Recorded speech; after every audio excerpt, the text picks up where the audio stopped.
Di mana titik tidak masuk akalnya? Di mana titik tidak masuk akalnya? Aksara film passwordnya. Ketika era Majapahit berganti nama menjadi Majamanis, karena di depan kita udah ada pemandangan sepasang muda-mudi yang melaksanakan pertunangan, anjas.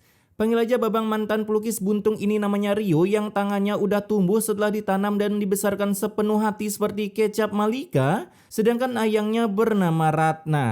Di sana orang tua Ratna nggak bisa datang karena sedang ikut ngantri ingin mencium rambut peninggalan Fadel ketika lenyap dari muka bumi, sehingga ia harus melaksanakan pertunangan secara mandiri. Namun hal tersebut membuat adik Rio bernama Della ini berbacot ria karena memang woman ini adalah titisan begundal. Karena orang tua Ratna nggak bisa datang. Jangan-jangan itu tanda buruk, Bu?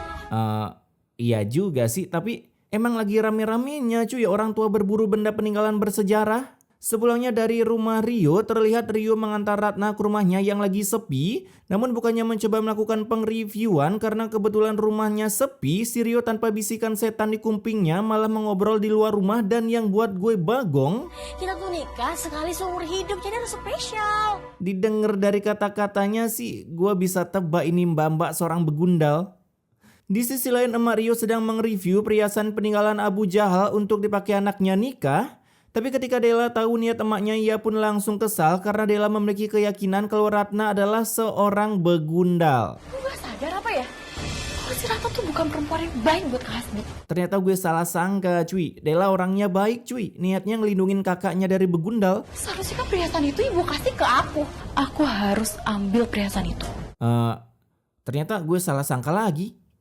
Di luar kebetulan daerah Bekasi tertumben banget ada hujannya, biasanya para warga disuguhkan pemandangan sinar matahari yang belum dipanah. Kala itu saat emak keluar, tiba-tiba jantungnya mentingnung-tingnungkan seperti saat Ultraman berubah bentuk ke wujud manusia. Dimana ketika Rio datang, ia udah melihat emaknya malah main hujan-hujanan yang saat dicek ke rumah sakit. Sungguh terbagongkannya ia mengetahui kalau si Mak ternyata memiliki penyakit jantung yang sewaktu-waktu bisa berhenti berdetak ketika kepalanya dipukul pakai tabung gas 3 kilo sebanyak 10 kali. Tolong siapkan semua prosedur dan administrasinya ya. Karena keperluan yang mendadak ini, Nesi Neror yang belum jadi YouTuber ini merekomendasikan Rio untuk memakai dana pernikahnya dulu demi kesembuhan emaknya agar mereka tak jadi mengyatim piatukan. Alhasil Rio pun menyetujuinya dan ia harus mengpending pernikahannya.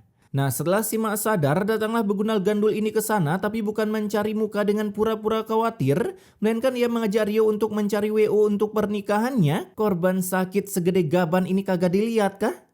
Mendengar itu Rio pun seketika linglung seperti userling ketika bertemu King Indo. Dan saat Rio bilang kalau ia mengajak Ratna nikah di KUA, Ratna langsung berbacot ria, apalagi ketika tahu uang Rio habis dipakai oleh emaknya. Ini juga bikin susah. Nah bang, udah dikasih lihat kan sifatnya gimana? Udahlah tinggalin. Dengan sintingnya, si Mak bukannya melarang Rio nikah dengan wanita yang tidak pernah belajar budi pekerti saat SMP, melainkan ia malah menyuruh Rio menikah menggunakan modal perhiasan yang udah diwariskan dari zaman Gajah Mada sedang menyeting beat karbu untuk melawan Kebo Iwo.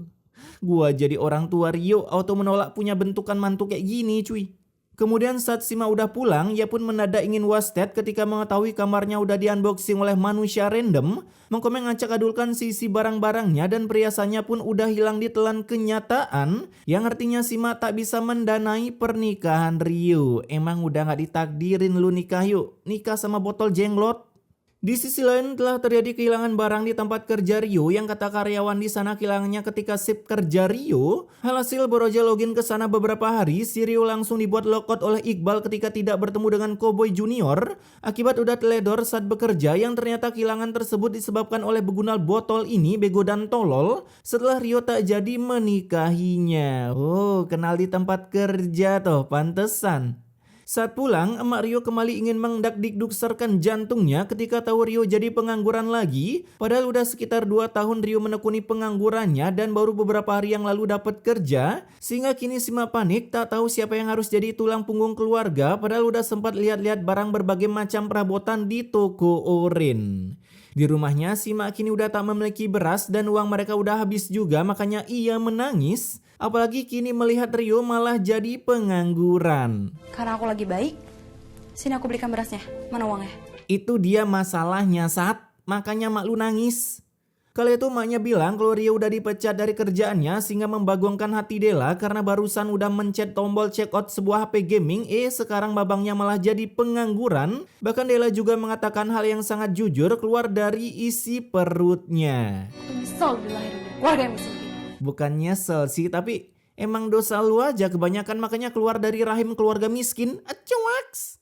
Tak berselang lama, datanglah Rio yang merekomendasikan untuk ngutang di warung Bu Judas dengan memfotokopi KTP-nya jika tak bayar boleh di-scan untuk didaftarkan pinjol. Dimana saat Rio baru keluar, ia pun melihat emak-emak yang tak tahu cara menggunakan payung padahal anaknya udah kebelet mau mabar Genshin Impact. Hasil Rio dengan keyakinan penuh mencoba membantu dengan mencari tutorial membuka payung di YouTube dengan sisa-sisa kuotanya dan beberapa menit kemudian...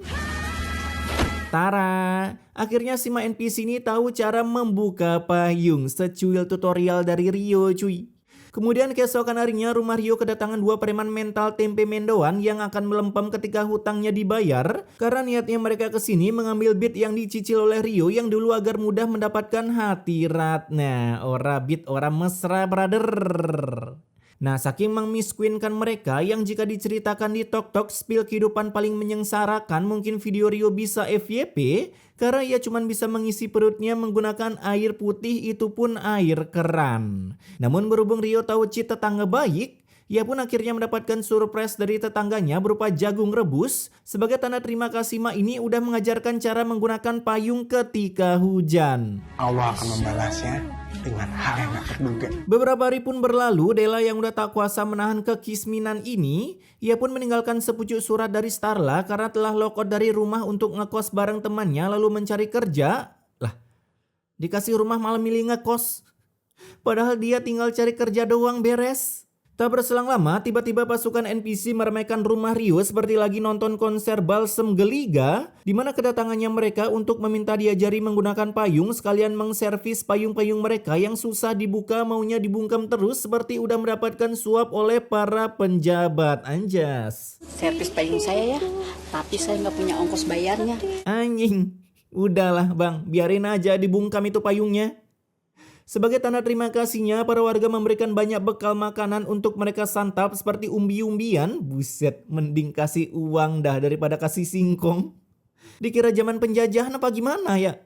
Sehingga dari kedatangan para NPC itu membuat Rio kepikiran membuka servis payung keliling. Servis payung pun dibuat keliling, padahal tinggal di Bekasi. Keesokan harinya baru aja membuka usaha di luar Naila, datanglah Begunal ini untuk mengembalikan cincin pertunangan sekalian mengerosting usaha baru Rio. Ternyata kamu tuh bukan cuma gak punya masa depan, kamu juga udah kehilangan akal.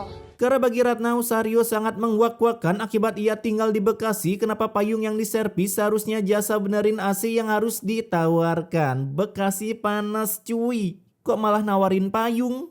Di hari itu juga kini Rio menawarkan jasanya menggunakan sepeda ontel peninggalan kakeknya ketika membawa pesan kemerdekaan. Tahu-taunya malah nyungsep di sebuah ranjau, makanya kakeknya Rio almarhum. Servis payungnya sebelum hujan. Noh, panas gitu bisa-bisanya nawarin servis payung. Servis elektronik masih mending lah ya. Karena Bekasi panas, kini Rio pergi ke Nganjuk City untuk mencari hujan dan anehnya dia sendiri buka jasa servis payung tapi dia sendiri kagak make payung pas hujan kan? Gendeng malah nyari penyakit.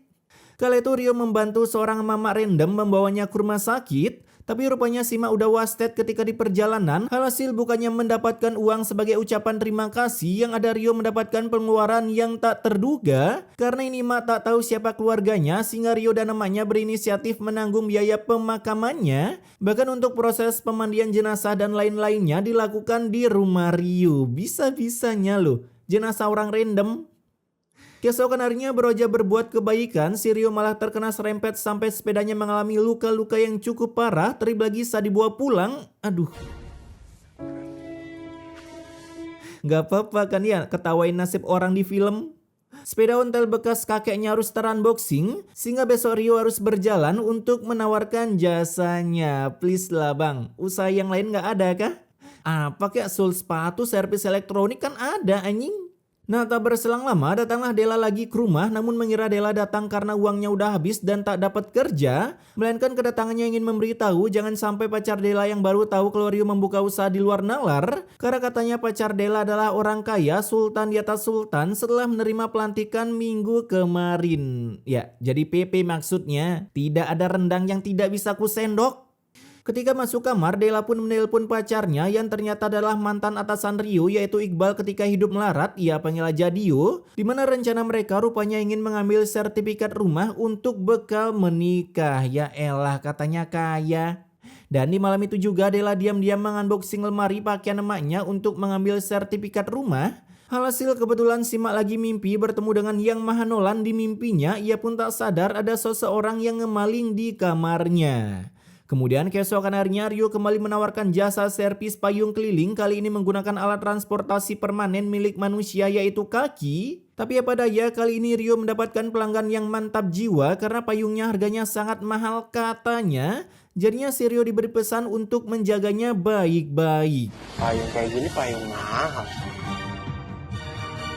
Nah, sejam kemudian saat bapak ini keluar, entah apa yang merasukinya, ia tiba-tiba berkata seperti ini. Kamu jangan menipu saya ya, yang nantinya kamu maling ya. Malah dituduh maling. Bahkan menyuruh Rio mengganti rugi payungnya yang semakin rusak dengan harga yang membagongkan. Kamu ganti payung saya ini 5 juta. Harganya 10 juta. Anjing, payung elit 10 juta. Itu dalam payungnya ada AC kah? Di sana Rio disuruh bayar jika tak mau dibawa ke kantor polisi. Lah, atas dasar apa? Dan sebagai jaminannya, Rio pun dimintai KTP-nya agar mengetahui di mana alamatnya untuk menagih hutang si Rio. Niat hati mencari rezeki, malah mencari pengeluaran sebanyak-banyaknya. Keesokan harinya datanglah bapak ini untuk meminta ganti ruginya, yang di sana juga ada emak Rio. Maaf. Ya elah, ngomong gitu aja pakai gagap. Anak saya. Kala itu saat Rio akan dibawa ke kantor polisi, datanglah pahlawan kesurupan yang langsung menolongnya dengan cara mengtop-upkan bapak ini diamond FF lebih harga payungnya. Oke, sudah saya transfer. Anjas, transaksinya singkat sekali. Dimana ternyata Babang ini adalah cucu dari wanita sepuh yang dulu dimakamkan oleh Rio menggunakan uangnya sendiri. Jadi kedatangannya ke sini ingin mengucapkan terima kasih sekalian membalas budi Rio. Lah, dapat alamat Rio dari mana? Ah, sudahlah. Nah, usut punya usut, Babang Gilang inilah yang memiliki perusahaan retail tempat Rio dulu bekerja. Dan kini ia sedang memberikan bacotan ke Dio karena ulah Dio membiarkan nenek Gilang healing sendirian. Makanya kini sang nenek udah berada di dimensi Windows XP. Andai Gilang tahu kalau Rio dulu kerja di sana, ya udah 100% bakal diangkat jadi manajer. Alhasil Sadela mencari keberadaan pacarnya di kos-kosannya. Rupanya si Dio udah balik kampung karena udah menjadi pengangguran kelas akut. Di sisi lain, Rio pun berniat membelikan emaknya telur di tempat kerjanya dulu. Dan karena takut ada Ratna, ia pun memakai masker agar tak ketahuan. Tapi alih-alih dianggap lagi cosplay menghindari virus corona, yang ada malah dituduh maling. Kamu mencuri ya? Lah, semudah itu kan nuduh orang? Ini cuma orang kaya yang bisa belanja di sini. Ayo ikut aku. Anjas, jadi selama ini gue orang kaya cuy. Terima kasih supermarket. Ketika diamankan oleh Satpam, datanglah Gilang ke sana dan saat melihat pembelinya adalah Rio, ia pun seketika marah-marah dengan Ratna, bahkan menyuruhnya meminta maaf. Orang jujur kayak Hasbi ini nggak mungkin dia mencuri, nggak mungkin. Ayo sekarang minta maaf sama dia. Minta maaf. Hampir aja kan elu berdua jadi pengangguran. Kala itu Rio pun diajak ngobrol di dalam. Sekaligus Rio bilang kalau ia tak cuman sekarang doang dituduh maling, karena dulu saat bekerja di sini juga dituduh maling. Memang muka saya ini kayak maling ya, Pak? Namun mendengar itu, Gilang dalam hatinya langsung ngakak brutal. Tapi ketika perengakaan itu berhenti, ia tiba-tiba menawari Rio sebuah jabatan yang mantap jiwa, yaitu sebagai manajer di minimarket ini. Buset, kekuatan orang dalam cuy. Dari karyawan langsung loncat jadi manajer, padahal nggak punya pengalaman apa-apa. Di sisi lain, Sadela mencari keberadaan Dio. Saat melihat Dio, ia bukannya melakukan cocok tanam, malah nyungsep. Mas Kenzi! Wasted. A few moments later. Mbak Santi meninggal dunia. Yeay, uhuy. Baru kali ini gue dengar orang wasted bahagia. Hari itu juga mereka melayat menghadiri pemakaman Della, satu-satunya produk gagal yang dilahirkan oleh emaknya karena memiliki sifat membegundalkan. Bahkan di pemakaman tersebut datanglah Dio untuk meminta maaf yang dengan jujurnya mengatakan kalau ialah penyebab Della meningsoy duningsoy. Sampai terjadilah sebuah keributan meski berhasil dibuat kalem oleh Rio dengan tutur katanya. Mana ada orang sabar gini di Wakanda cuy. Minimal saling beri salam olahraga, ujung-ujungnya ya materai 10.000. Nah, keesokan harinya Rio mulai diangkat menjadi manajer, tapi hal itu tidak membanggakan untuk Ratna. Dandanin kayak gimana juga tetap aja muka miskin. Emang BGGST, gini-gini gedean gaji dia ketimbang elu noh, UMR Banjar. Sehari bekerja jadi manajer, si Rio berhasil mengungkapkan sebuah kasus kartel permalingan melalui rekaman CCTV yang malingnya adalah Ratna. Alhasil Gilang pun nyamperin Ratna untuk memberinya surprise berupa rekaman CCTV. Kamu lihat ini.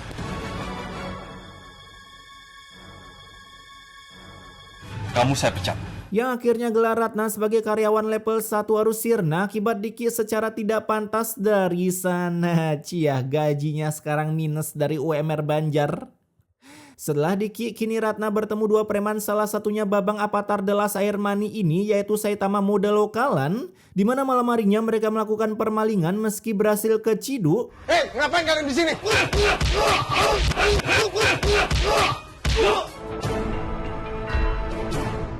Sampai akhirnya Rio berujung masuk rumah sakit akibat terkena bogoman Saitama.